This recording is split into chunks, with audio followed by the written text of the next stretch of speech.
Idea জেনারেশনের যে একটি মহড়া আমরা দেখতে পেলাম, সেটি আমাদের জন্য আনন্দদায়ক। আজকে যারা শিশু কিশোর, তারা আগামী দিনে আমাদেরকে নেতৃত্ব দিবে। তো যারা এই স্টলগুলো দিয়েছে এবং বিভিন্ন আবিষ্কারের মডেল এখানে দেখিয়েছে, তারা কৈশোর তারুণ্যের মধ্যে আছে। তারা আগামী দিনে পরিপূর্ণ নাগরিক হিসেবে গড়ে উঠবে এবং টেকনোলজি অ্যাডভান্সমেন্ট এর ক্ষেত্রে তারা নেতৃত্ব দেবে। এটা আমাদের জন্য সুখবর।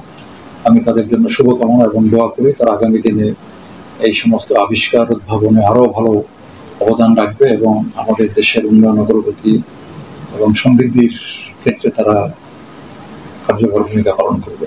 ছোট দেশ, জনসংখ্যা বেশি, কিন্তু আমাদের তো বিশ্ব সভায় আত্মসম্মান এবং মূল্যবোধ এবং মর্যাদাবোধ নিয়ে আমাদেরকে টিকে থাকতে হবে। যদি বিশ্ব সভায় আমাদেরকে উপযুক্ত মর্যাদা সেই রকম পর্যায়ে নিয়ে যেতে হবে। কিভাবে নেব? আমাদের তো প্রাকৃতিক সম্পদ নেই, আমাদের রয়েছে বিপুল সংখ্যক জনসংখ্যা, হিউজ পপুলেশন।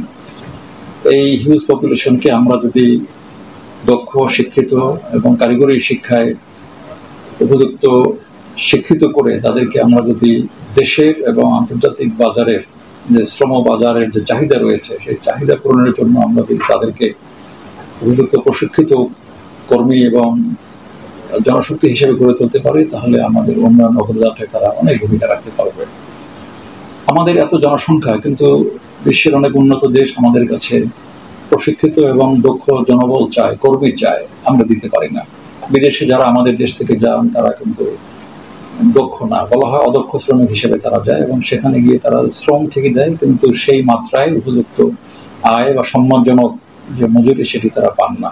অথচ তারই পাশাপাশি অন্যান্য দেশের যারা জনশক্তি সেখানে যান, তারা দক্ষতা অর্জন করে যান এবং তারা সেখানে সম্মানজনক মজুরি পান এবং সেটা তাদের পরিবার এবং দেশের অর্থনীতিতে ভূমিকা রাখে।